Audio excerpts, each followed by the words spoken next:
pesadillas Hicimos durante cosas la noche. alegres. Regresemos Bueno. a Nato mejor. ¿Cuánta rosca de reyes comieron? Uf, Tema delicioso. Muy bien, me parece perfecto. ¿usted Mucha también. le salió el muñeco? ¿Cómo el muñeco? A ver, chamacos. Bueno, ya, no me voy a meter en esos temas. Son conflictos de creencia, está bien. Pero no me salió. El mono. A lo mejor y se comió el muñeco y ni se dio cuenta, profe. No, creo que no. Yo creo que sí me daría cuenta. Me preocuparía si no me diera cuenta. Creo. No. Pero no. De todos modos, no tengo problema en hacer tamalitos y comerlos sobre todo. Así que no pasa nada. ¿Sabe hacer tamales, doctor? Obvio. Oaxaqueños, porque No. los de aquí no me encantan. Bueno, sí me gustan, pero me gustan más oaxaqueños. Todo mexicano tiene que saber hacer tamales. Obvio. Garnachitas. En efecto. Muy bien. Listo, pues creo que ya casi todos están adentro. Natalie no sé por qué está ahí como en el limbo y no se quiere conectar, pero bueno. Ahorita que se una. Ya, entró. Perfecto. Bueno, chamacos, muy bien. Pues entonces, listo. El día de hoy vamos a hablar acerca de el tejido nervioso. Bueno, vamos a empezar con el tema de tejido nervioso, ¿vale? Ya hablamos acerca de los otros 3 tejidos básicos que contemplamos en la histología, que es el tejido epitelial, el tejido conectivo y el tejido muscular, ¿vale? Y ahora, pues, vamos a hablar acerca del tejido nervioso. Déjenme compartir desde la pantalla. Muy bien. Aquí estás. Perfecto. Entonces, este es el último de los tejidos básicos que nos falta. Y de tejido conjuntivo nos faltan todavía 2 tejidos conjuntivos especializados que pues son controversiales dentro de esa categoría. No voy a entrar en ese detalle, solamente mencionar que pues bueno, falta sangre y tejido linfoide, que en la mayoría de las bibliografías se refieren a ellos como parte de los tejidos conjuntivos especializados, entonces son los que nos quedarían en adeudo ahorita, ¿vale? Pero de todo lo demás, pues ya vimos los tejidos básicos, ¿vale? Esos tejidos básicos, pues, se llaman así porque nos van a formar en sus combinaciones a la mayor parte de los órganos y de los sistemas y aparatos, ¿vale? Pero además porque tienen unas propiedades bien definidas cada uno de ellos con sus sendas especializaciones. En el caso de tejido epitelial, por ejemplo, sabemos que es un tejido que se encarga sobre todo de conducción, secreción, y hablo de conducción sobre la superficie, ¿vale? De partículas, de sustancias, transporte y secreción, protección, ¿vale? El tejido conjuntivo sabemos que se encarga para poder relacionar a los distintos tejidos, pero también para en cierto aspecto para protegernos, como tejido de reparación, como tejido de relleno hasta cierto punto de vista, ¿no? Entonces, por esas características, pues sabemos que el tejido conjuntivo tiene mucha matriz extracelular y menor cantidad de células, a diferencia del tejido epitelial, que pues es lo contrario, ¿no? Una gran celularidad con escasa matriz extracelular. Ya vimos la semana pasada tejido muscular, el cual pues va a estar especializado en la contracción. Y gracias a esto, pues nos va a permitir la motilidad, ¿no? Y la motricidad que tenemos. Y pues este tejido también va a ser altamente celular con una cantidad de moderada a leve de tejido conjuntivo. Ahora viene este cuarto tejido, que es el tejido nervioso, el cual va a estar especializado ¿en qué? En irritarse y conducir, ¿vale? Esas van a ser las especializaciones de nuestro tejido nervioso, en particular de una célula, que es la célula, la que se considera la unidad funcional de nuestro tejido nervioso y de nuestro sistema nervioso, que es la neurona. Esta célula va a estar especializada en eso, en ser altamente irritable y en poder tener la capacidad ya sea de conducir impulsos nerviosos o generarlos, ¿de acuerdo? Para poderlos conducir. El tejido nervioso va a estar formando parte, o más bien va a formar a nuestro tejido, a nuestro sistema nervioso. Ustedes acaban de realizar un examen de neuroanatomía, ¿verdad? Entonces ustedes son unos maestrazos en todo lo que es sistema nervioso. El sistema nervioso, así, a grandes rasgos, yo sé que ustedes son mucho más expertos en esto, va a estar dándonos la pauta o nos va a permitir que nuestro cuerpo pueda reaccionar ante los distintos cambios que se llevan a cabo en el medio tanto exterior como interior para poder llevar a cabo respuestas que hagan que nos adaptemos y podamos estar de forma sana y estable en relación con estos cambios, ¿de acuerdo? O por lo menos tratar de hacerlo. Esta respuesta que se va a dar ante los estímulos por estos cambios, pues obviamente va a llevarnos a que haya control sobre la funcionalidad de nuestros órganos de cada aparato y sistema. Esta relación con el medio externo y en menor medida con el medio interno va a estar dado por los 5 sentidos que ustedes ya conocen desde la primaria, ¿no? Pero además va a estar dada por muchas otras terminaciones nerviosas que no pertenecen como tal a este sentido, a estos 5 sentidos, ¿de acuerdo? Nosotros necesitamos de un control bastante escrupuloso de las funciones de mi cuerpo. Para esto se generó tanto el tejido nervioso como otro tejido que vamos a ver, bueno, más bien un aparato, un sistema que vamos a ver en el tercer bloque, que es el sistema endocrino. Ambos van a funcionar o van a tener la potestad de regular la función de nuestro organismo. La diferencia es que mientras que el sistema endocrino va a controlar nuestras funciones a través de sustancias químicas conocidas como hormonas, y la respuesta ante estas va a ser difusa, lenta y muchas veces prolongada, el sistema nervioso va a tener a su cargo respuestas que ameritan una rapidez de adaptación ante los estímulos y una función inmediata de cada uno de los órganos sobre los que se ejerce el control, ¿vale? Entonces, el sistema nervioso se va a encargar de respuestas rápidas, generalmente de corta duración, mientras que el sistema, y muy dirigidas o particulares, mientras que el sistema endocrino se va a encargar de respuestas difusas, lentas y de mucho mayor duración. Esto es en la mayoría de los casos. Ahorita solamente nos vamos a abocar al sistema nervioso, pero ya más adelante hablaremos de cómo va a estar siendo relacionado con el sistema endocrino, que es parte de este control sobre nuestro organismo. Muy bien.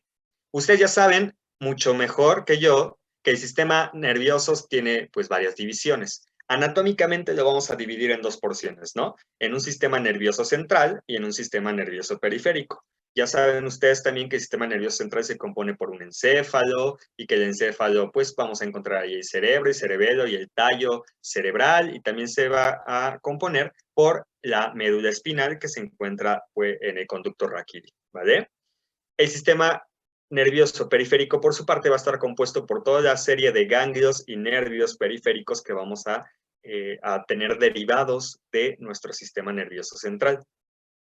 En cuanto a la parte funcional, la división del sistema nervioso, pues se va a bipartir de la misma forma en un sistema nervioso somático, que es aquel que va a controlar todo lo que esté bajo la influencia de nuestra voluntad y que se va a estar moviendo a expensas de nuestras decisiones, mientras que el sistema nervioso autónomo va a controlar todo aquello que nosotros no podemos mover a voluntad.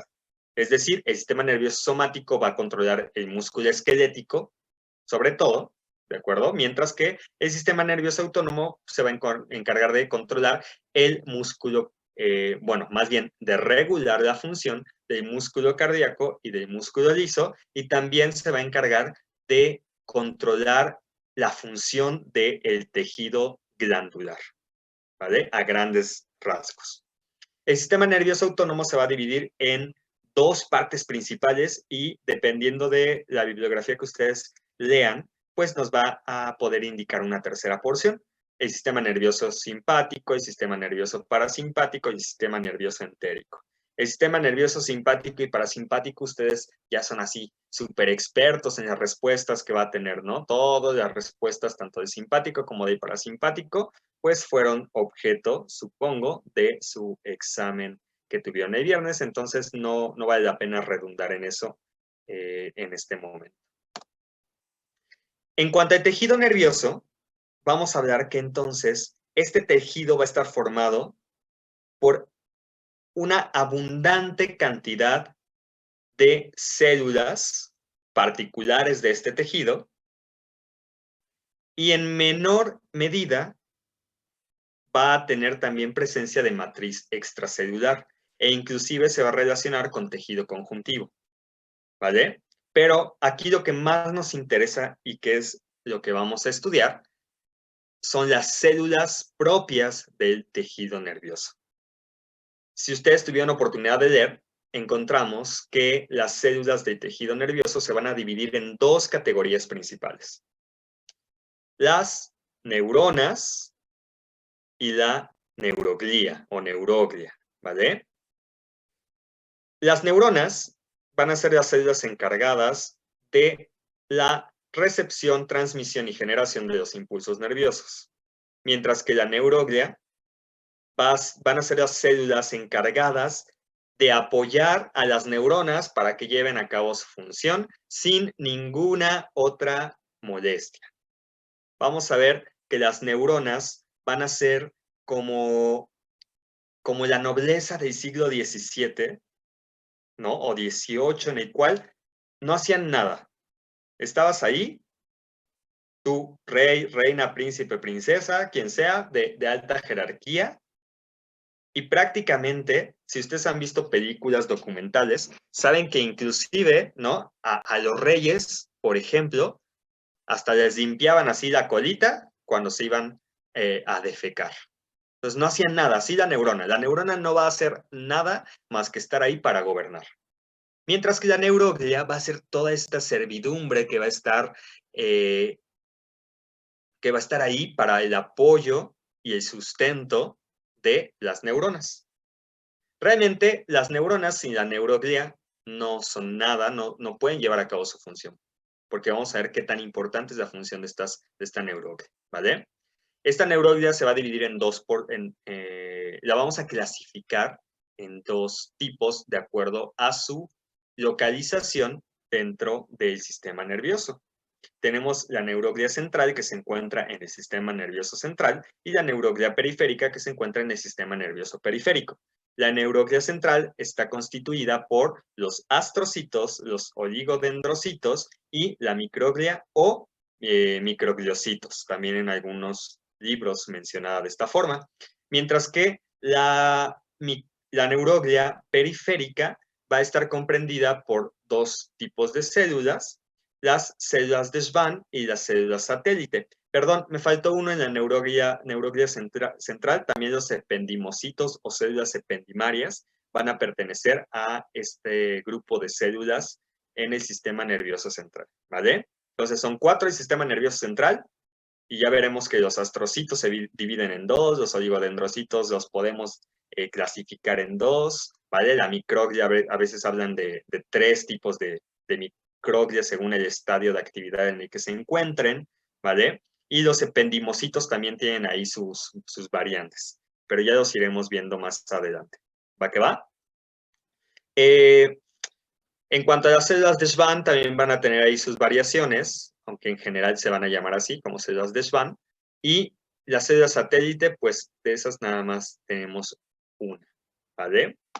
Eso es lo que vamos a ver sobre todo en este tema. También vamos a hablar acerca un poco de la distribución particular de ciertos órganos del sistema nervioso, de estas células y el tejido nervioso dentro de él, ¿vale? Vamos a hablar acerca de la corteza cerebral, vamos a hablar acerca de la corteza cerebelosa, vamos a hablar un poco acerca de mesencéfalo, sobre todo del locus niger, y vamos a hablar acerca de la médula espinal y su distribución en cuanto a neuronas sensitivas y motoras, ¿vale? En cuanto al sistema nervioso periférico, vamos a hablar acerca de los ganglios y vamos a hablar acerca de los nervios periféricos, su conformación y su identificación, ¿vale? A nivel histológico, pues no se puede distinguir entre un nervio simpático y uno parasimpático, un somático y un autónomo. Los ganglios, pues, se pueden distinguir, pero no es el objetivo de esto tampoco, aunque se va a ser mencionado. Y pues ya iremos viendo cada una de estas partes del sistema nervioso como tal. Ahorita nos vamos a abocar al tejido nervioso, ¿vale? Ahí tienen un esquema donde podemos observar en amarillo a una neurona, y esta neurona va a estar asociada con estas células de la microglia que de la neuroglia que mencionaba. Por una parte está este astrocito, también está este oligodendrocito en esta posición alrededor de la zona central de la neurona. Nos faltaría aquí una célula de la microglia, ¿no? Y vemos que la neurona con sus distintas prolongaciones pues va a tener interacción con otras prolongaciones de otras neuronas que vamos a estar hablando de ellas más adelante. Solo es una ilustración general para que podamos pasar al estudio de cada uno de estos. Muy bien. Entonces, vamos a hablar acerca del tejido nervioso como tal, y de las células, ¿vale? Que son las que más vamos a destacar en este tejido. Y pues bueno, primero vamos a hablar acerca de la estrella del sistema nervioso central, ¿vale? La neurona. La neurona va a considerarse la unidad funcional y anatómica del tejido nervioso, ¿vale? Esta neurona va a ser la célula más importante en cuanto a función para que pueda llevarse a cabo toda la actividad del tejido nervioso y del sistema nervioso. Esta neurona va a tener como funciones, pues, la comunicación entre ellas, entre las distintas neuronas que ustedes ya han escuchado y que pueden identificar, por lo menos por nombre, ¿vale? Y también para la comunicación entre los órganos receptores y el sistema nervioso central. Entre esos órganos receptores, pues vamos a tener quizá a los corpúsculos gustativos en la lengua, a los corpúsculos de Pacini, de Ruffini en la piel, vamos a tener terminales nerviosas libres, quizá también en la dermis, en los órganos, para sensaciones de dolor, sensaciones como comezón, ¿vale? Vamos a tener también como órganos receptivos a la mucosa olfatoria que se encuentra en la nariz, ¿no? Vamos a tener a la retina en nuestros ojos. Entonces, todas estas todas estas sensaciones captadas por los receptores van a ser comunicadas al sistema nervioso central gracias a las neuronas, ¿vale? Recogen esa información y la llevan para ser procesada en el sistema nervioso central y llevar a cabo una respuesta. No siempre van a ir hasta el sistema nervioso central, y ustedes saben, ¿no? Ahora que vieron las vías nerviosas, y los tractos y todo esto, cómo existen unas respuestas que se conocen como respuestas o arcos reflejos, los cuales se saltan el sistema nervioso central y de pura forma mecánica producen ante un estímulo una respuesta ya predeterminada, ¿vale? ¿Qué otra función van a tener? Aparte del movimiento y de todo esto, las neuronas van a ser el fundamento anatómico de la función cognitiva que tenemos como animales superiores y como seres humanos en particular. Llevan a cabo el proceso de la memorización tanto a corto como mediano y largo plazo, gracias a lo cual nosotros podemos tener una interpretación no solamente de los estímulos físicos o químicos, sino también de los estímulos intelectuales que están siendo objeto de apreciación por nuestros sentidos, ¿vale? Entonces, ahí es donde se da el fundamento anatómico de estas funciones cognoscitivas. También genera señales, ¿vale? Porque no nada más las recibe y transmite, sino que también tiene la capacidad de desencadenar una respuesta sin haber recibido un estímulo directamente. Y esto ustedes lo saben, hay distintos núcleos en nuestro cerebro y distintas zonas de nuestra corteza cerebral que van a tener una función en particular. Ya estudiaron ustedes las áreas de Brodmann, ya estudiaron ustedes el homúnculo, ¿no? Y ya saben las áreas integrativas como la de Wernicke. Entonces, todo eso se da gracias a esta función integrativa y autogenerativa que tienen estas neuronas. Entonces, no digo que no sean importantes, sí, sí lo son, pero pues yo siempre hago alarde de que son unas reinas y que pues no funcionan por sí solitas, no pueden ser autónomas, porque siempre tienen que ser atendidas, sostenidas y alimentadas por otras células. Eso es por la gran especialización que tienen y que obviamente se dedican a una labor, pues, nada despreciable, que es pues, controlar el cuerpo y generar nuestras funciones cognitivas, ¿vale? Vamos a estudiar a las neuronas y vamos a observar que en su gran mayoría van a estar conformadas por dos porciones. Una porción central conocida como soma o cuerpo, el soma neuronal o el cuerpo neuronal, y una región, y varias regiones más bien conocidas como neuritas, que son las prolongaciones periféricas de este soma central. Ojo, no estoy diciendo periféricas por su localización fuera del sistema nervioso central, sino me refiero periféricas al soma neuronal, ¿vale? Ya sea dentro o fuera del sistema nervioso central. Estas neuritas o prolongaciones se van a dividir en dos tipos. En el axón, que es la prolongación generalmente única, larga, de un diámetro constante y que va a servir para la transmisión de los impulsos desde el cuerpo o soma hasta las terminales sinápticas para transmitir el mensaje hacia otra neurona, o a diferencia de las dendritas, que van a ser más abundantes, van a ser ramificadas, van a ser de distintos grosores, van a tener sobre todo la función de recepción de los estímulos para llevarlos hacia el soma y que la neurona pueda responder a través del impulso axónico ante estos estímulos. Algunas bibliografías también mencionan que como parte de la neurona se debe de tomar en cuenta la sinapsis. Sin embargo, no todos están de acuerdo porque la sinapsis es una conexión entre dos porciones de dos neuronas diferentes. Entonces, como anatomía pura de una neurona, pues no todos las consideran parte ¿de acuerdo? Sin embargo, pues sí vamos a hablar de la sinapsis y solo para que sepan que puede o no considerarse dentro de esta morfología o dentro de este estudio anatómico de la neurona como tal, ¿vale? Aquí tienen un esquema de una neurona y es un esquema típico. Yo creo que todos han visto alguna neurona y si, en esquema, ¿no? Y si recuerdan o les mencionan este nombre, generalmente una imagen parecida a esta es la que se viene a la mente. Una célula con una prolongación larga, ¿no? Y varias prolongaciones más pequeñas y diversas alrededor de este cuerpo celular. Esta es la típica neurona que nosotros conocemos desde la primaria, ¿verdad?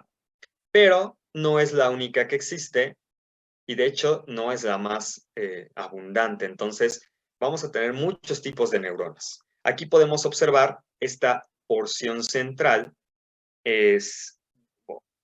representa la parte más grande de la neurona y que es la que alberga la mayoría de sus organelos, que se conoce como soma o cuerpo neuronal, ¿vale?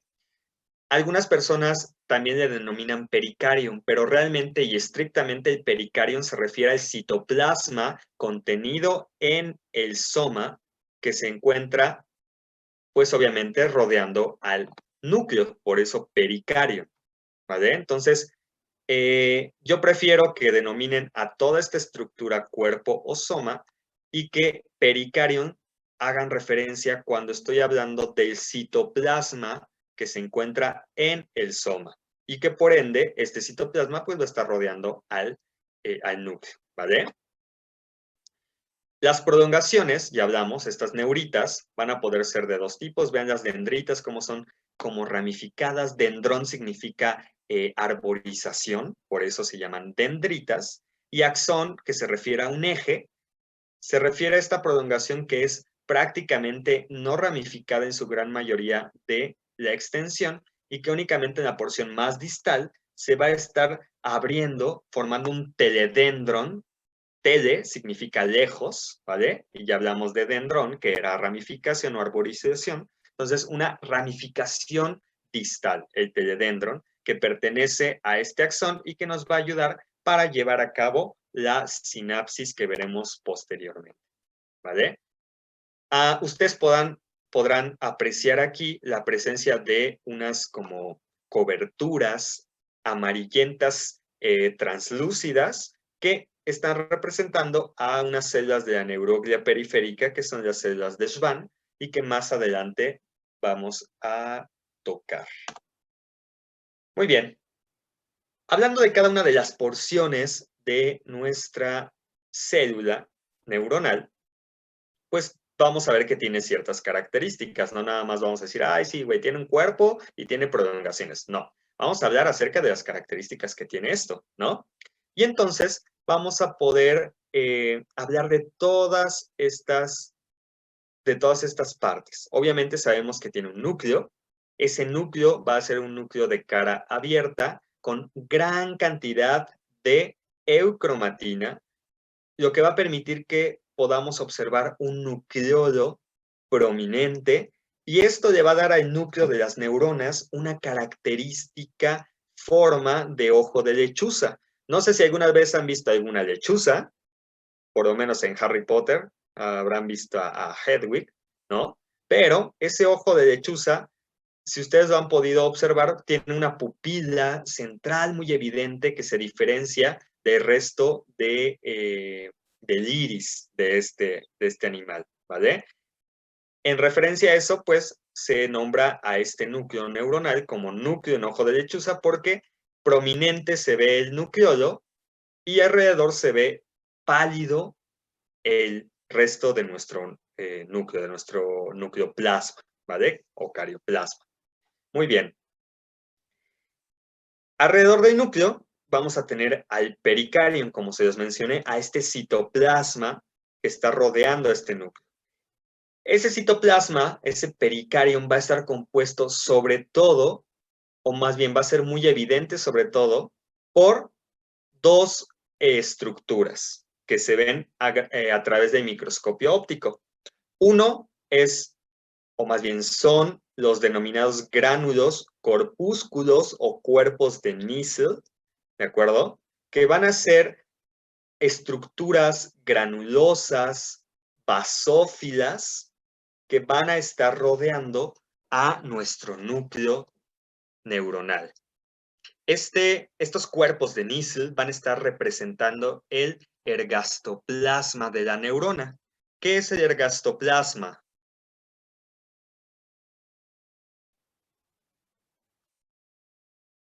Uriel, ¿qué es el ergastoplasma?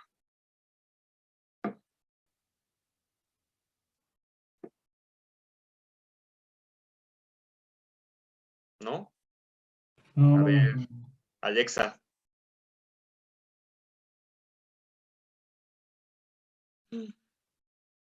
Chan, chan, chan.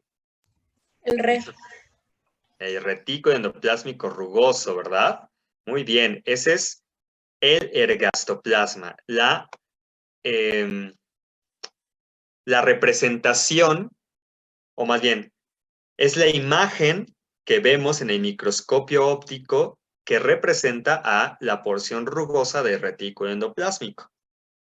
¿Vale? Esa sería como la definición así pomposa y muy estricta. Pero sí, representa el RER, ¿vale? Sin embargo, no son sinónimos, acuérdense. No hay que quedarnos con esa idea. Entonces, los cuerpos de Nissl van a estar representando, van a estarse refiriendo al ergastoplasma de nuestra neurona. ¿Vale? Si bien es cierto que tenemos una gran cantidad de ribosomas libres en el pericarion, estos no se van a observar en el microscopio óptico. Y lo que sí nos va a dar una gran evidencia es la presencia de retículo endoplásmico rugoso a través de esta imagen de corpúsculos de Nissl que veremos más adelante. También vamos a tener gran cantidad de aparato de Golgi. Sin embargo, el aparato de Golgi, pues sabemos que no lo podemos observar a través de las tinciones habituales, ¿verdad? Inclusive con la tinción de Nissl o con la tinción de Kluber-Barrera o el Lugol Fast Blue que utilizamos en este sistema en el tejido nervioso, el aparato de Golgi no es evidenciable, y no porque no haya mucho, sino porque también hay mucho RER que está opacando la presencia de este retículo, de este aparato de Golgi.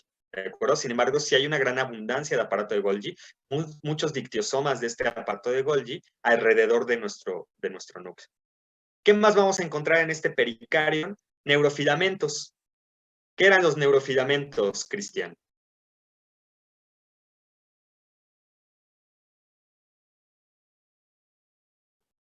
Ay, no me acuerdo.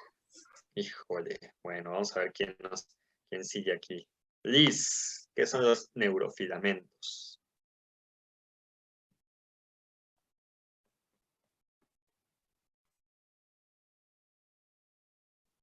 ¿No? Oscar, ¿qué son los neurofilamentos?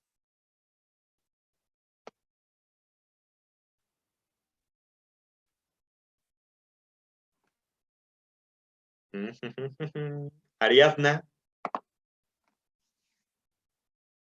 ¿Es un tipo de filamento intermedio? Perfecto, muy bien, gracias. Los neurofilamentos son un tipo de filamentos intermedios específicos ¿de quién? De las neuronas, ¿verdad?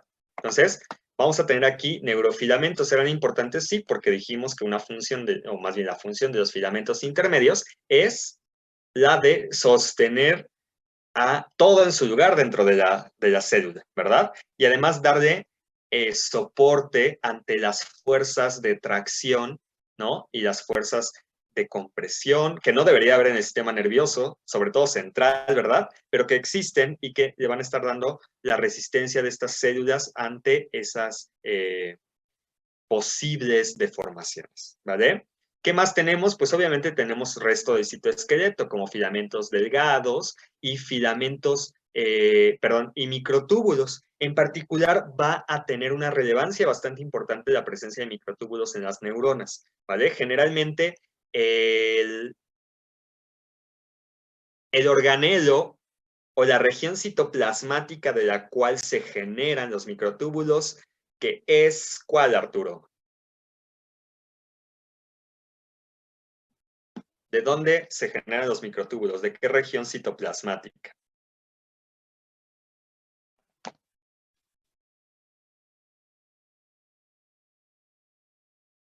¿No? Jimena.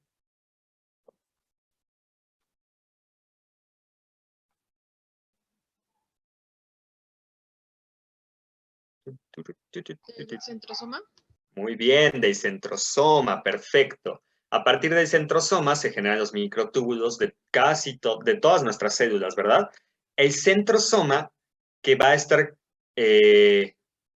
conteniendo a los centriolos con su matriz pericentriolar y que en conjunto forman el centro organizador de microtúbulos, ¿verdad? Va a estar localizado generalmente en el lado del soma que da origen a el axón. Generalmente va a estar localizado en esa porción, ¿vale? Y a partir de ahí se va a generar y se van a distribuir los microtúbulos tanto hacia el axón como hacia las dendritas, ¿vale? Más adelante les voy a hablar de las características de estos microtúbulos. Y es súper importante que sepamos que se relacionan con nuestras enzimas o moléculas relacionadas con los microtúbulos, ¿verdad? Dentro de estas moléculas tenemos sobre todo las moléculas motrices que van a funcionar como vagones para poderse mover sobre los microtúbulos como organelos. Estas moléculas que denominamos y ya conocemos como dineína y cinesina. Recordemos que la dineína va a dirigirse en una dirección del extremo negativo al extremo positivo de nuestros microtúbulos, mientras que la cinesina va a tener una dirección del extremo negativo, perdón, del extremo positivo al extremo negativo de nuestras células, de nuestros microtúbulos, disculpe. ¿Vale? Entonces, eso es importante y súper relevante aquí en las neuronas, sobre todo para el transporte axónico. También vamos a tener inclusiones. ¿Qué inclusiones? Pues las más evidentes y constantes van a ser las inclusiones de lipofusina, que van a ser más abundantes a medida que tenemos más tiempo de vida, ¿vale? Las inclusiones de melanina en ciertas neuronas, particularmente las del locus niger, ¿de acuerdo? En el mesencéfalo. Y esta melanina en particular se va a denominar como neuromelanina, ¿vale? La veremos más adelante. También vamos a poder encontrar algunas inclusiones lipídicas, algunas inclusiones de glucógeno e inclusive hierro, ¿vale? Las neuronas, no sé si lo mencionaron en anatomía o en bioquímica, se los van a mencionar, no sé, supongo o espero, solamente se alimentan de glucosa. Así son tan melindrosas y especiales que solamente comen glucosa y a falta de glucosa te aceptan cetonas, ¿vale? Así como que, ay, bueno, va. Esas dos van a ser sus fuentes de energía para su metabolismo. Son muy especiales, ellas no tienen otra vía de energética, no les gusta y son guácala, ¿no? Y entonces, por eso cuando tú tienes un periodo de inanición prolongado y ya te acabaste tus reservas del fregón hepatocito, que acumula mucho glucógeno, pero que se va rápidamente, pues la neurona empieza a chillar. Y si empieza a chillar la neurona, pues tú te empiezas a sentir mareado, te empiezas a sentir débil, empiezas a ver todo nublado, ¿verdad? ¿Por qué? Porque la neurona no está funcionando bien, porque le falta comida. Y como no come otra cosa, entonces, pues hay que empezar a alimentarla por la vía que sea. Y entonces, ya veremos más adelante, y ustedes en bioquímica verán todas esas vías de generación de energía y de glucosa para que se vean enviadas a la neurona, ¿vale? Esas vías de gluconeogénesis. Muy bien. Listo. Aquí hay un esquema que, si bien está sencillón, ¿no? La verdad es que me gustó bastante porque representa de forma gráfica y puntual los organelos y su distribución en este cuerpo neuronal, ¿vale? Esta es una neurona con su núcleo con bastante eucromatina, lo cual deja que podamos observar un núcleo bastante evidente, e inclusive aquí, este esquema de neurona es un esquema de neurona femenina o masculino.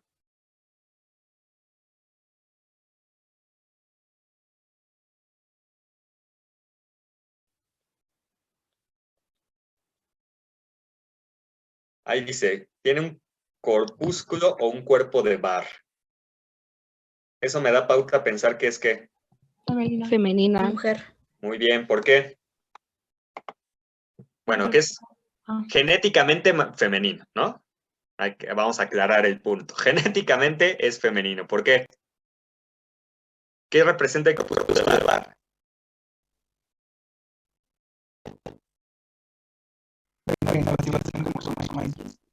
Vale, la inactivación de un cromosoma X. Porque tiene dos. No puedes decir del cromosoma X porque tengo dos. Entonces, yo no. Las mismas.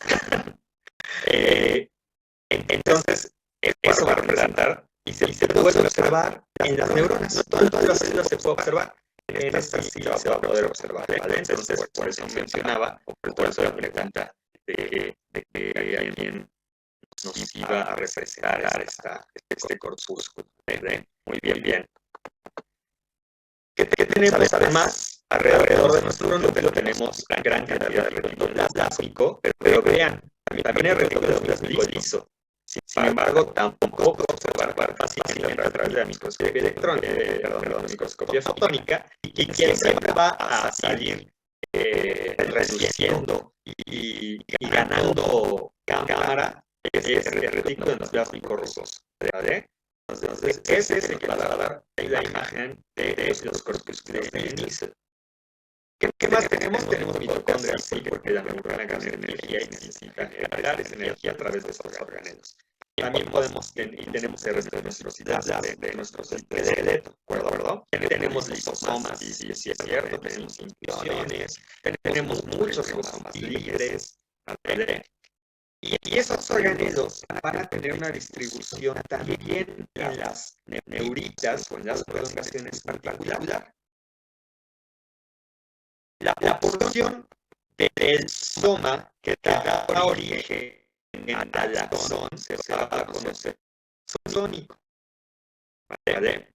Y ese cono axónico va a carecer de corpúsculos de níquel y de dictiosomas del aparato de Golgi. Puede contener algunas porciones de unas cisternas de retículo endoplasmico liso, sí, puede contener algunas lisosomas, pero no va a contener retículo endoplasmico rugoso, no va a contener aparato de Golgi, a diferencia de las dendritas, que sí pueden tener algunas cisternas de retículo endoplasmico rugoso, sí pueden contener algunos dictiosomas independientes y periféricos del aparato de Golgi, ¿de acuerdo? Pero el axón no. Entonces, gracias a esa característica podemos identificar el cono axónico y por ende podemos decir que la prolongación que se emite a partir de ese cono axónico pues es un axón, ¿vale? Entre otras características. Muy bien. Siguiente. Las neuritas de la neurona, ya dijimos, se van a clasificar en dos. En dendritas y en axones. Las dendritas son de mayor calibre, son más gordas, pero tienen una longitud menor. Son ramificadas, tienen muchas ramificaciones desde su generación temprana se ramifican. Se van a ramificar muchas veces, ¿de acuerdo? En muchas direcciones y angulaciones. Las dendritas van a poder presentar en su superficie ciertas protrusiones, como si fueran chichones, que se conocen como espinas dendríticas, ¿vale? Y que nos van a ayudar a tener una mayor superficie de contacto entre las diversas prolongaciones de las diversas neuronas que tenemos en el sistema nervioso, ¿vale? En nuestro tejido nervioso. De hecho, cada vez que ustedes aprendan algo que genera un nuevo conocimiento, se generan mayor cantidad de espinas dendríticas. Así que yo espero que sus neuronas estén rebosantes y desbordantes de espinas dendríticas con todo esto que están aprendiendo, ¿vale? Pónganse a generar espinas dendríticas, por favor. Para tener además, vamos a tener la presencia de aparato de dictiosomas del aparato del Golgi periféricos, como ya se os menciona, y también algunos corpúsculos de níquel. A diferencia de los axones, que los axones van a ser generalmente, van a ser uno por cada neurona, van a ser largos, angostos y diámetro constante, van a tener escasas ramificaciones y si llegan a tener ramificaciones diferente a la porción distal, estas ramificaciones generalmente son en ángulo recto y del mismo grosor que el axón, ¿vale? Van a tener una ramificación distal que se conoce como dendron, como ya se mencioné, y en la punta o en el extremo de estas ramificaciones del dendron van a tener un ensanchamiento que se va a conocer como bulbo terminal. Y este bulbo terminal va a dar pauta a formar la base anatómica de la mitad de las sinapsis, que vamos a ver después, ¿vale? Los axones van a poder estar mielinizados, tener una capa de mielina, cosa que jamás van a poder tener las dendritas, ¿de acuerdo? Hay axones que no están mielinizados y hay axones que están mielinizados. Sin embargo, ambos tipos de axones, tanto los mielinizados como los no mielinizados, van a estar asociados a células encargadas de cubrir a estas prolongaciones, ya sea los oligodendrocitos en el sistema nervioso central o las células de Schwann en el sistema nervioso periférico. Pero siempre va a estar recubriendo, excepto en las zonas más distales de aquellas prolongaciones que se conocen como terminales nerviosas desnudas. Ahí no van a tener, ¿vale? No es lo mismo anielínico que desnudo. Anielínico es que no tiene vaina de mielina, sin embargo, si encontramos a las células de recubrimiento axonal desnudas, quiere decir que prácticamente están así, heladitas, ¿vale? Sin recubrimiento de la neuroglia sobre estas prolongaciones y son distales, van a haber pelado el cable en medio, ¿vale? Siempre va a ser al final. No sé si alguna vez ustedes han tenido la curiosidad o la necesidad de colocar un enchufe. Es muy fácil, tienen que pelar el cable, liberar los alambres y estos se tienen que amarrar a la clavija o a las dos puntas de la clavija a través de un tornillo para que pueda pasar la corriente. Hagan de cuenta si las terminales nerviosas desnudas van a tener eso, entonces va a haber recubrimiento totalmente y van a estar ahí libres para hacer contacto con las estructuras que lo alimentan, ¿vale? Bien. Cuando hablamos de neuronas es necesario hablar acerca del transporte neuronal.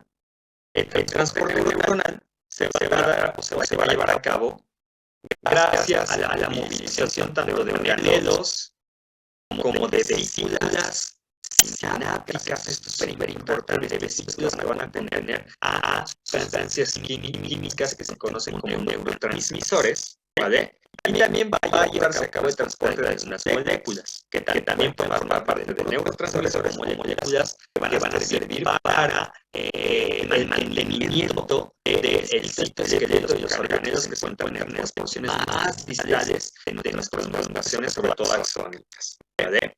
¿Cuánto puede medir un axón? ¿Cuánto le calcula? A ver, desde los niños neuroanatomos.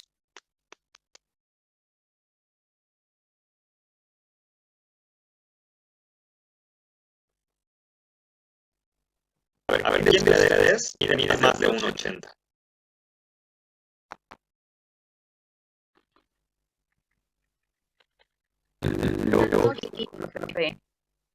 No, debe haber alguna. Yo soy chaparrillo. A ver, ¿quién digo yo? Fernando, ¿cuánto mides, Fernando? 1,83. Vale. Bueno, Fernando, no solo Fernando, todos.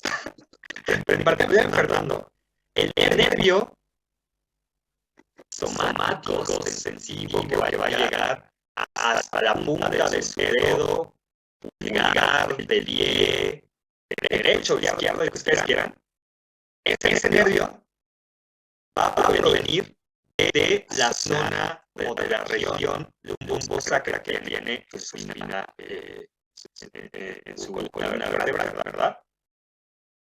¿Cuánto creen que irá?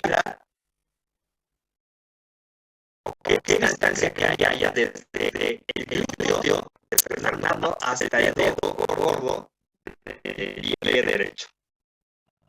¿Cuánto le echas, Fernando? A ver, tú que me conoces mejor, supongo. ¿Cuánto quieres, la mitad? No, o sea, esta de los 10 que Imagínate, pues, ¿cuánto le echas? Como un metro. Metro. no más. ¿Cómo va igual a Sotowski? No, pero sí, yo me como un metro. Vale. Pongamos de un metro. ¿Ustedes creen que como relevos de neuronas o que el mismo axón de esta localización de la médula espinal vaya hasta el pie, hasta esa localización del dedo gordo? ¿Qué dices? Yo digo que sí relevos. Híjole, no es relevo, chamacos. Ese nervio va hacia todo, hacia allá. Y entonces los axones pueden ser tan largos como más de un metro. ¿Vale? Obviamente no van así únicos, solitos, sino que van empaquetados en nervios, ¿vale? Y ya al final, muy al final, ya se van separando, y al final llega ya el nervio exacto, perdón, exacto para el milímetro cúbico cuadrado que vas a tener ahí de sensación, ¿vale? Pero son muy largos, los axones pueden llegar a ser tan largos según se necesite. Obviamente la naturaleza que no te manda un nervio craneal hasta el pie, pero sí te manda un nervio craneal, ustedes saben, el gástrico o vago o bárbaro, número qué. Bien, ¿verdad? Muy bien. Sí, ya, hasta dónde llega.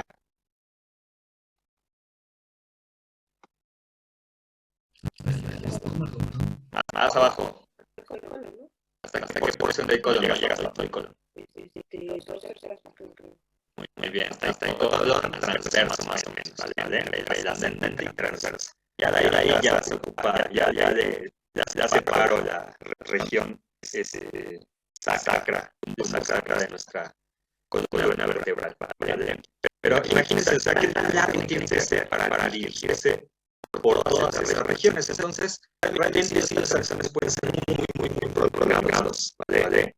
Aunque es cierto que en ciertas regiones de nuestro sistema nervioso hay relevos, ¿no? Sobre todo, por ejemplo, en el sistema nervioso parasimpático, el relevo está prácticamente en el órgano blanco, bueno, el órgano efector.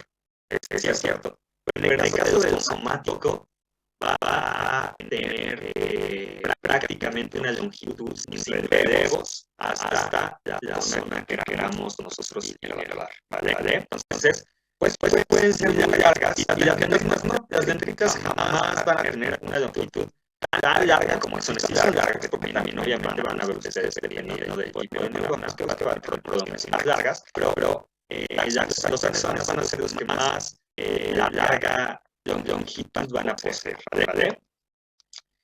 Hay dos tipos de transporte neuronal en general, uno rápido y uno lento, dependiendo de lo que tú quieras, de lo que se necesite movilizar. Hay un transporte rápido en el cual va a avanzar de unos 300 a unos 400 milímetros por día como máximo, es decir, más o menos unos 40 centímetros. No, imagínate, estamos hablando de que el axón que estábamos mencionando, que mide en metro, va a tardar más o menos, entonces, ¿cuántos días en movilizar por movimiento rápido una vesícula? Desde su cuerpo hasta su extremo distal.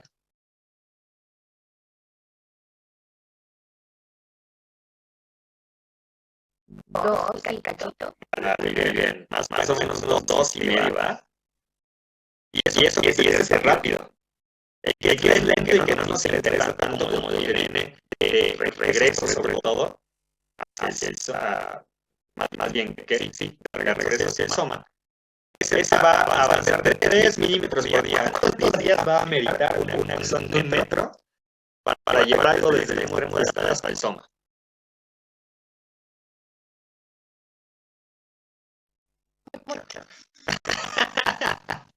Vale, muy bien, mucho bien, la verdad. Entonces, dependiendo de lo que quieras utilizar, se va a emplear uno u otro movimiento axonal. Porque obviamente, mientras más rápido sea, más energía gastas. Y obviamente esa energía pues tiene que ser meritoria de lo que tú quieras transportar. Si se imaginan que podamos transportar rápido, pues a lo mejor neurotransmisores o algún organelo que se necesita para la generación de esos neurotransmisores a nivel del bulbo terminal. ¿Qué va a ser dentro? Pues aquellas proteínas que se tengan que deshacer o algunos organelos senescentes que tengamos que deshacer. Esto que no me va a interesar mucho que se llegue rapidísimo hasta el soma, ¿de acuerdo? El movimiento puede ser, como ya lo imaginarán, aerogrado o retrógrado. En el axón en particular, cuyos microtúbulos van a tener origen siempre desde el centro organizador de microtúbulos en el soma. Entonces, el extremo negativo va a estar en esta localización y el extremo positivo va a estar en la posición del axón.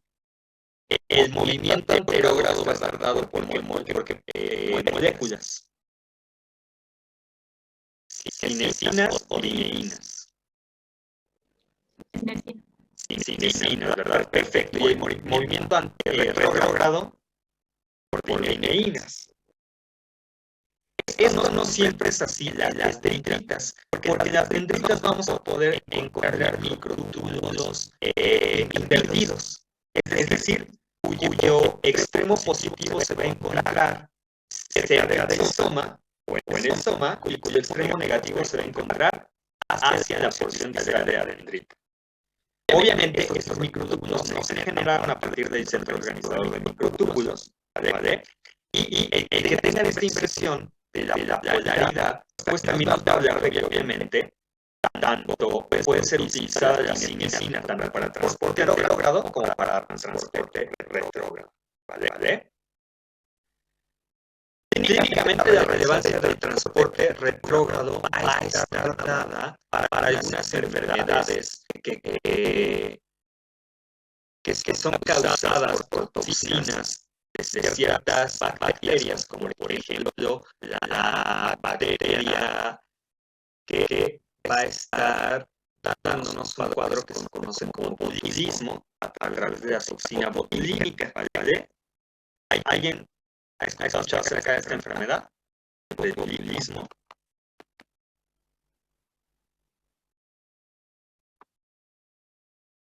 Se da por una bacteria, los Clostridium botulinum. No. Es una enfermedad en la cual estas toxinas producen lesiones neuronales de las terminales nerviosas de las neuronas y producen una parálisis ácida, a diferencia de otra enfermedad conocida por otro Clostridio que produce otra toxina, que es la toxina titánica, Clostridium tetani, que va a producir una parálisis espástica rígida, ¿vale? Ambas van a estar siendo propensas de transportarse a través de este transporte retrógrado. También el virus de la rabia. El virus de la rabia va a viajar a través de los axones de transporte retrógrado.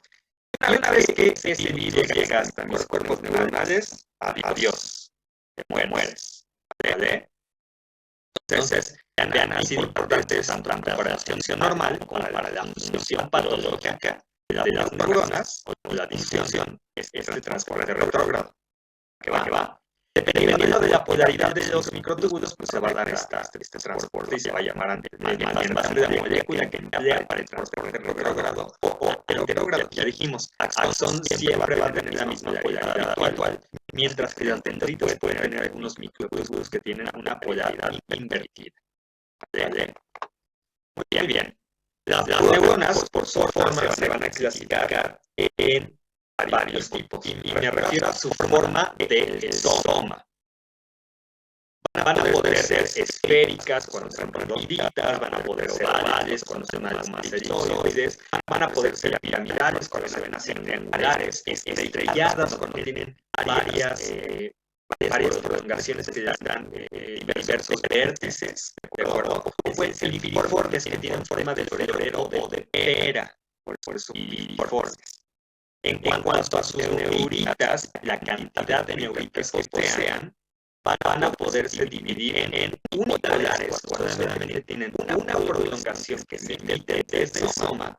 Van a poder ser pseudomonopolares o pseudo-unipolares, cuando tienen una sola prolongación que se generó de la fusión de dos prolongaciones que se dieron embriológicamente en ambos nodos de la neurona y que al final se fusionaron, ¿vale? Pueden ser bipolares cuando tienen una neurona a cada extremo contrario del soma, y van a poder ser multipolares cuando tengan varias prolongaciones. Aquí tengo una ilustración para que ustedes puedan darse una idea de cómo está esto. Las multipolares que prácticamente son inexistentes en los animales vertebrados, aunque sí son propias de los vertebrados. En nosotros vertebrados casi no vamos a encontrarlas y se pueden llegar a localizar o encontrar en el núcleo mesencefálico del nervio trigémino, el nervar C5. Ahí sí podemos llegar a encontrar células unipolares, pero de ahí en fuera es muy raro, prácticamente inexistente estas neuronas en los animales que somos vertebrados, ¿vale? Tenemos a las neuronas bipolares como esta, que en un extremo van a tener una dendrita y en el otro extremo un axón, y que generalmente estas neuronas bipolares van a servir como interneuronas, ¿vale? Tenemos también a las neuronas pseudo-unipolares o pseudo-monopolares, en las cuales en un origen, en un principio, embriológicamente se formaron como bipolares, pero se fueron recorriendo hasta que se fusionaron ambas prolongaciones, y entonces vamos a tener una vía de transmisión que no pasa por nuestro soma de forma directa, ¿vale? Estas neuronas las vamos a poder encontrar sobre los ganglios sensoriales, ¿vale? Van a funcionar como neuronas sensitivas. Y su contraparte, las neuronas motoras, por ejemplo, van a tener multipolaridad, es decir, una prolongación axónica y dos o más prolongaciones dendríticas. Y dentro de ellas podemos tener a estas en forma estrellada, podemos tener a las piramidales o inclusive algunas fusiformes. ¿Para qué va? Bien. Perdón, una pregunta. Dime. Las unipolares, o sea, significa que pueden tener o el axón o dendrita, o por fuerza siempre tengan axón. Es un axón. Generalmente solamente es un axón. La neurona tiene la capacidad de generar el estímulo y lo envía a través del axón, o el soma mismo recibe estímulos de otras neuronas a través de los axones y este lo transmite por su propio axón. Ok. Pero es de animales, te digo, sobre todo de animales invertebrados y otros animales inferiores, en donde pues es más primitivo su sistema nervioso. ¿Vale? En los humanos la realidad es que es muy raro y solamente en esa localización se han encontrado este tipo de neuronas. Es una pregunta que sería muy exquisita y sería pregunta para el instructor. Así que ustedes no se apuren. No les voy a preguntar el núcleo mesencefálico del nervio trigémino, no se apuren. Ustedes quédense con las otras tres. Mande. Este tipo de células es más sencillo porque como para sistemas como estos más primitivos están elaborados como el de nosotros, exacto. Bueno, conozco algunas personas que han de tener abundancia de bipolares, pero en general no. Todos tenemos de las otras tres, ¿vale? Es un buen insulto. Sí. Yo no doy malos insultos. No, no es cierto. No es cierto. Pero vamos a quedarnos con las otras tres para el resto de nuestra clase, ¿vale? Muy bien. Por su función, ustedes ya deben de saber que tenemos neuronas motoras, que son aquellas que van a transmitir el impulso hacia los órganos efectores. Por lo tanto, van a ser neuronas de tipo aferentes o eferentes. Bien, feferos, ¿verdad? Aferente, que van hacia afuera, hacia la periferia. Su contraparte, ¿quiénes son? Las sensitivas, aquellas que van a recibir a los estímulos a partir de los órganos sensoriales, ¿vale? O de sus zonas sensitivas. Estas son aferentes o eferentes.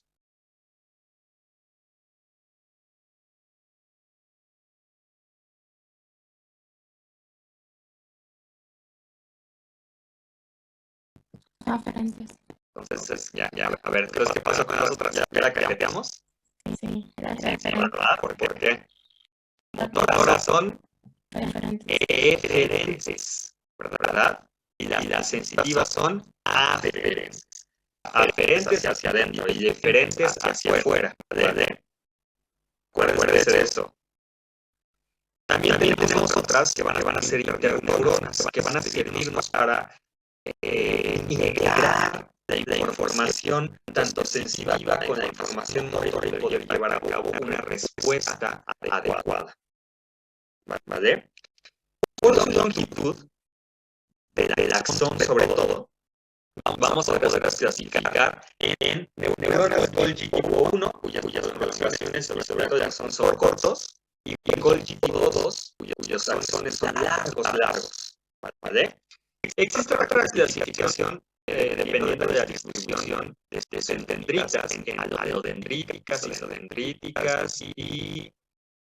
no fue otra. Alodendríticas, isodendríticas y... A ver, Gaby, o Ali, ¿te acuerdan? Alo, iso...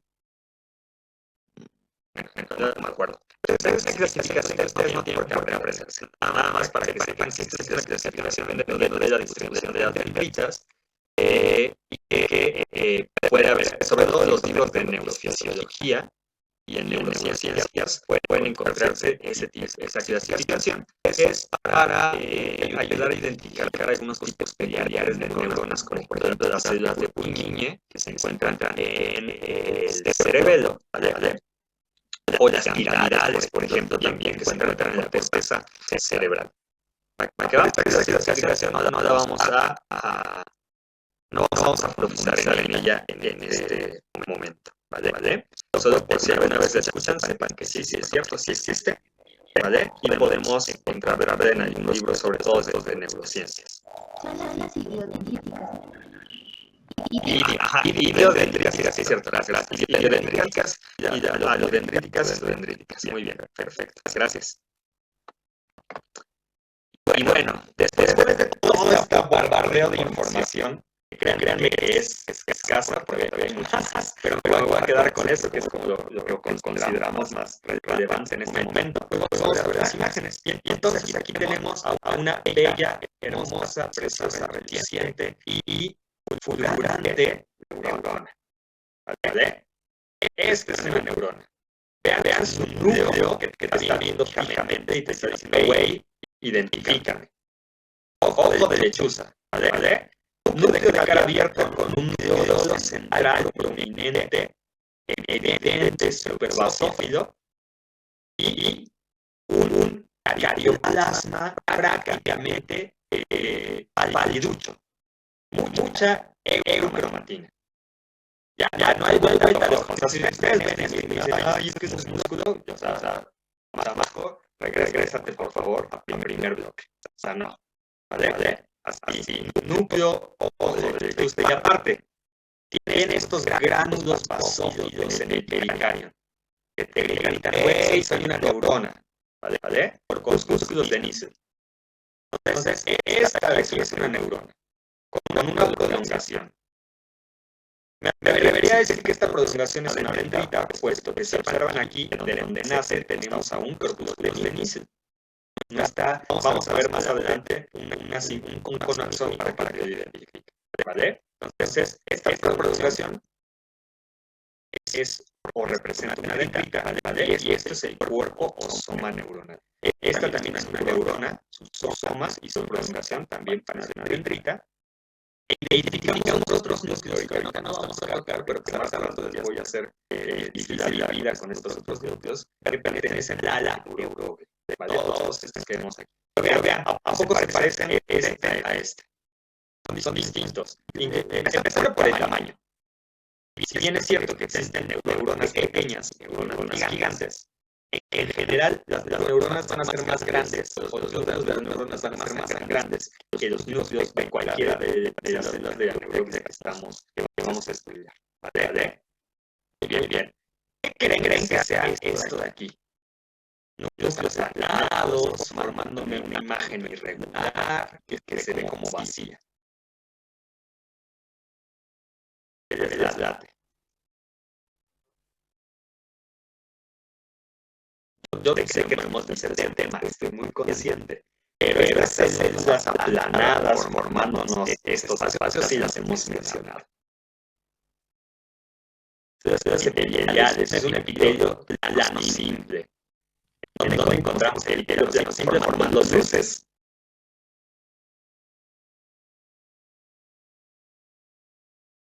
Los vasos sanguíneos muy bien, perfecto. Entonces, vean cómo tenemos vasos sanguíneos también ahí en el sistema nervioso. Sin embargo, vamos a observar, vamos a estudiar más adelante, es que estos van a estar aislados gracias a prolongaciones de células de la neuroglia que se conocen como astrocitos, ¿vale? Eso lo veremos más adelante.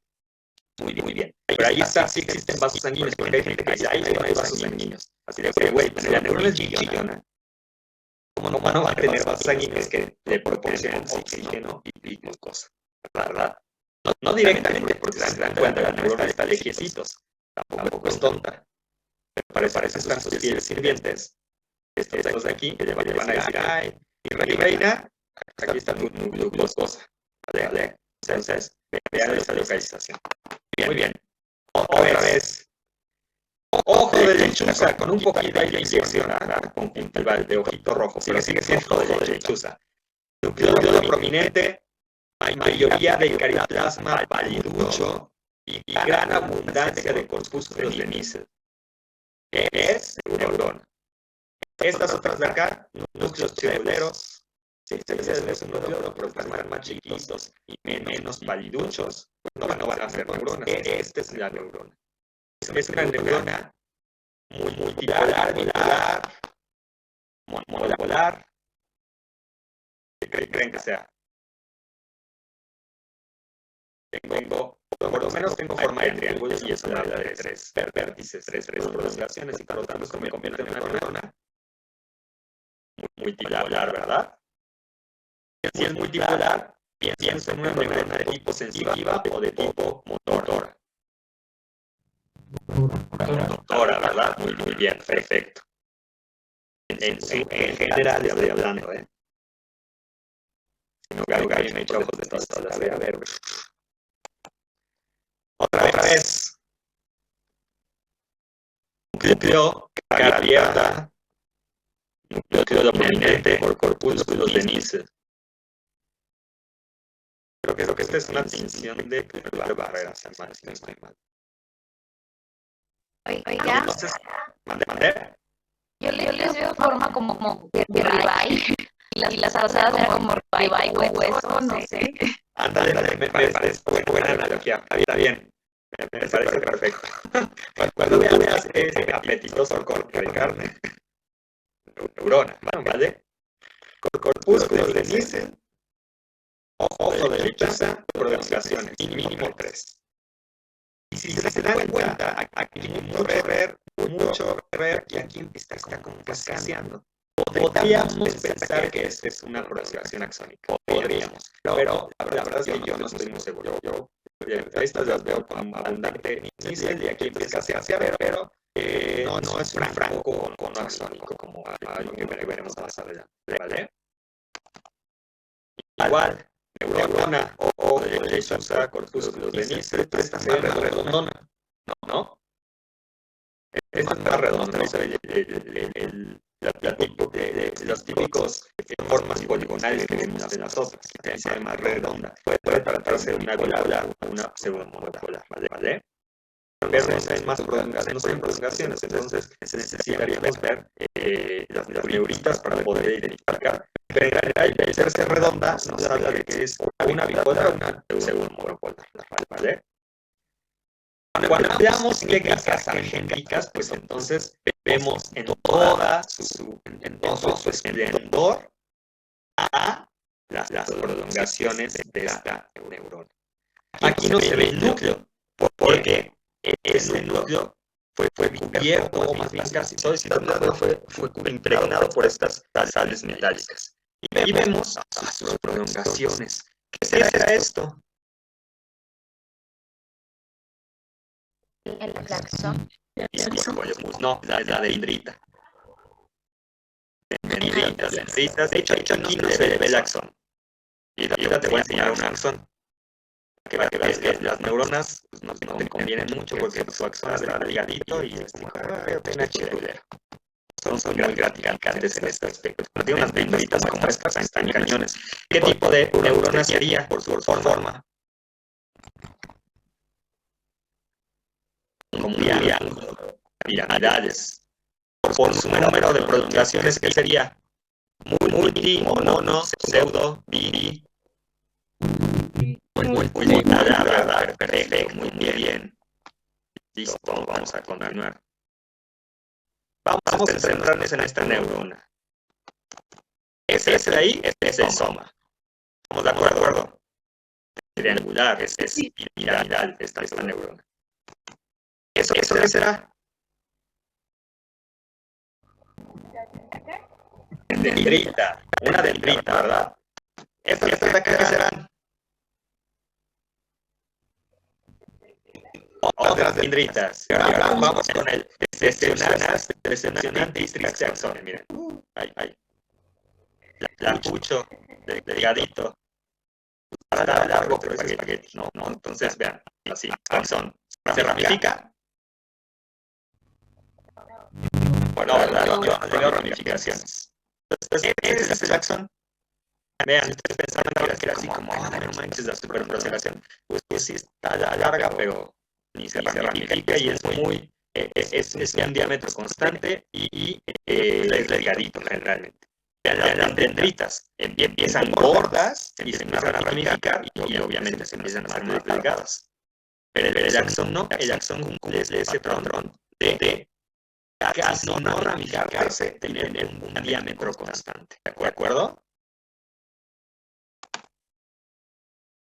Otra neurona con impregnaciones metálicas. Y vean, todo esto que ven aquí, que son prolongaciones tanto de las neuronas como de la neuroglia, me van a formar una estructura, como una apariencia como de muchos pelos ahí enredados.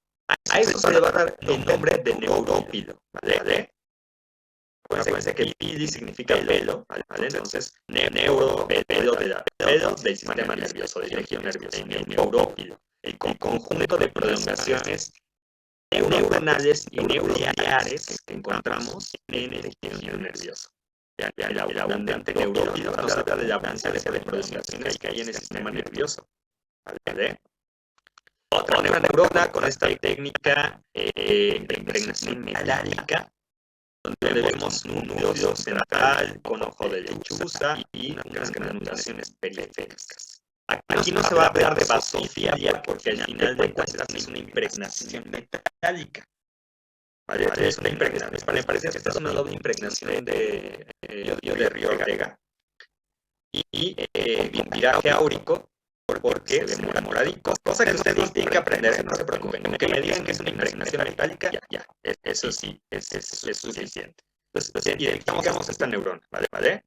Otras impregnaciones metálicas con técnica de Golgi, esta es una técnica de Golgi para ver estas neuronas, podemos observar a las distintas neuronas piramidales de la corteza cerebral. Vean, con sus prolongaciones dendríticas en su mayoría, y no alcanza a ver ninguna por aquí.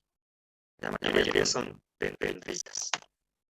Igual, neuronas, igual con otra técnica de impregnación metálica, neurona, ¿vale? Y llegamos a nuestro microscopio electrónico de transición, como podemos observar, esto que ven aquí es una prolongación axónica. Es esto. En corte longitudinal. Y estas que ven aquí son prolongaciones axónicas en corte transversal. ¿Vale? Estas rayas que ven aquí, entonces, ¿qué creen que representen?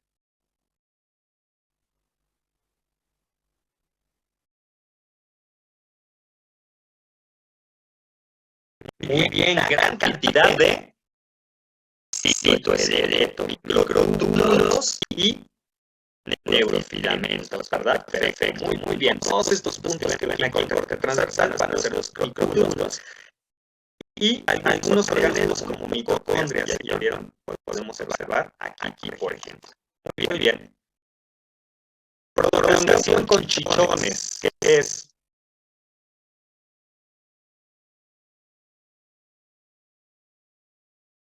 ya sé que sus neuronas ya están pero las que tienen estos chichones, ¿no? Dijimos que eran como bultos o proposiciones de estas prolongaciones, que son dendritas, y esos bultillos son las espinas dendríticas, ¿vale? Entonces, así las podemos identificar. Ya casi aguanten 10 minutos más y ya. Espinas, por lo tanto, es una efecto dendrita. Esto de acá es un vaso sanguíneo, no es una prolongación. Estos son dendritas. Muy bien. Vean, ¿qué será esto? Dendrita, ¿verdad? ¿Qué será esto? Dendrita. Esto de acá, dendritas. Híjole, los axones casi no se ven. ¿Vale? Muy bien. Técnica. Una impregnación metálica donde podemos observar con esta técnica de Dafano que podemos encontrar aquí. Esta es una neurona, yo sé, pero esto es un cromosoma que es con Dafano. Muy bien, dixosomas del aparato de Golgi. Estamos viendo el aparato de Golgi, ¿vale? Con esta técnica. Bien, en esta neurona observamos ese abundante aparato de Golgi que tenemos. Igual, yo sé que no se ve así padrísimo, pero esta neurona representa aquí su núcleo, su pericarium, y una prolongación que prolongación será neuro, será dendrita o será axón.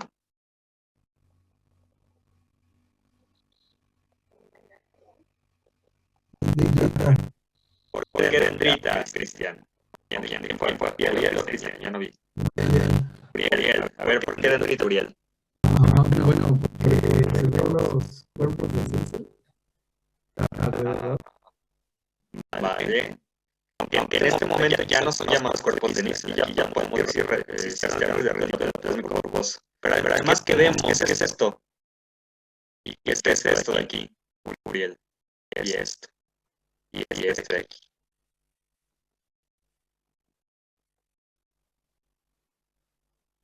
¿No? Aparato de Golgi, ¿vale?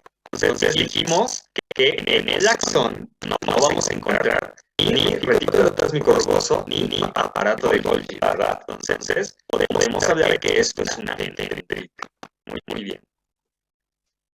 Igual aquí yo sé que dicen, güey, yo todo en blanco, pero no veo nada. Bueno, vamos a poner un poco de magia Mickey Mouse. Entonces, ¿qué tenemos ahí?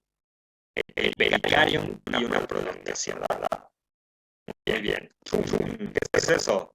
El núcleo. Aparato de Golgi, ¿vale? No es cierto, perdón, mitocondrias y aparato de Golgi, ¿vale? Entonces, no se angustien. Realmente imágenes de microscopio electrónico para neuronas, pues únicamente para que identifiquen estructuras, no para preguntas. La realidad es que no vamos más por lo fotónico, ¿vale? Igual, esto es una prolongación axónica con mitocondrias. Y estas rayitas que ven aquí son los microtúbulos. ¿Vale? Esos son los microtúbulos que están llevando, vean ahí hay unos ribosomas. ¿Vale? Nada más para que vean que sí tienen eso y que no lo estoy choreando. ¿Qué es esto?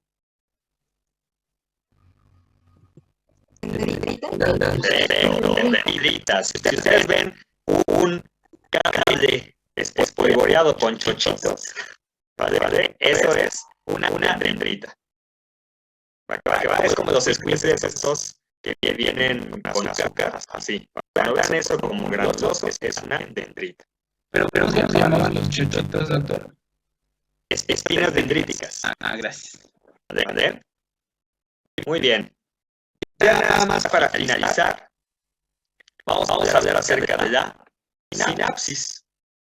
La sinapsis son los puntos que hay de unión para transmisión de impulsos nerviosos entre dos neuronas o entre una neurona y una célula efector, como puede ser una fibra muscular o como puede ser una célula glandular, ¿de acuerdo? Entonces, es el contacto para transmisión de impulso nervioso o información entre dos neuronas o una neurona y una célula efector. Las dendritas dentro del sistema nervioso, de la parte del tejido nervioso, se van a denominar dependiendo de los puntos de contacto. Puede haber axodendríticas, es decir, entre axón y dendrita. Puede haber axosomáticas entre el axón y el cuerpo neuronal. Axónicas, que son raras, ¿no? Entre axones, entre un axón y otro axón para modificar un impulso nervioso. Dendríticas, ¿no? Una dendrita gallaya que le pasa información para modificar a otra dendrita, ¿vale? Antes de que llegue a su destino, ya sea el soma o el axón, ¿vale? Dendrosomáticas, que también son raras. Y las así súper raras son las somáticas. Entonces, generalmente son axodendríticas y dendrodendríticas axosomáticas, ¿vale? Pero bueno, van a haber este tipo de sinapsis. Eso es por sus puntos de unión. Dependiendo de si utilizan o no sus sustancias químicas neurotransmisoras, pues se van a clasificar en aquellas sinapsis químicas, las que se utilizan moléculas neurotransmisoras y que por lo tanto el espacio, como aquí lo muestra, entre la neurona, entre el botón axónico en este caso, y la otra célula que puede ser otra neurona o una célula efectora, pues va a ser amplio y no van a estar comunicadas. O las que no utilizan neurotransmisores y que se conocen como sinapsis eléctricas, en las cuales sí va a haber contacto de unión entre ellas, encontrándose entre ambas células uniones comunicantes. ¿Para qué eran las uniones comunicantes?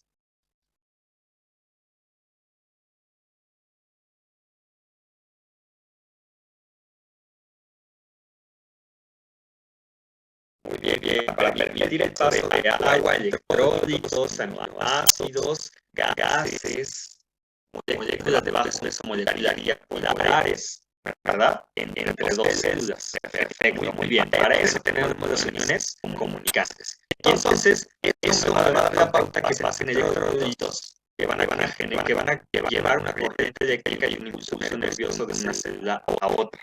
Realmente estas sinapsis eléctricas son muy escasas en el organismo y en la gran mayoría de nuestro cuerpo vamos a tener sinapsis de tipo químicas, ¿vale? Y para eso vamos a emplear neurotransmisores. Los neurotransmisores se pueden clasificar en varios grupos, un grupo heterogéneo de moléculas que van a funcionar en el sistema nervioso, en el tejido nervioso, para poder llevar a cabo la transmisión de impulsos tanto inhibitorios como estimulantes, ¿vale? De las distintas neuronas y los órganos efectores. Pueden ser de moléculas pequeñas, pueden ser neuropéptidos o pueden ser gases. Ustedes van a tener como tarea investigar cuáles son estos neurotransmisores de cada uno de estos grupos, ¿vale? Y nada más, cuál es el neurotransmisor que es inhibitorio por excelencia y cuál es el neurotransmisor que es excitatorio por excelencia, ¿vale? Esos dos los revisan, que de hecho los tuvieron que haber visto en anatomía, pero si no, de todos modos, nada más échenle ahí una pequeña revisada. ¿Va? Y ustedes vieron en la neuroanatomía, ¿vieron sinapsis? No. Está bien, es que te creo. La sinapsis va a tener dos partes, por esa es en realidad.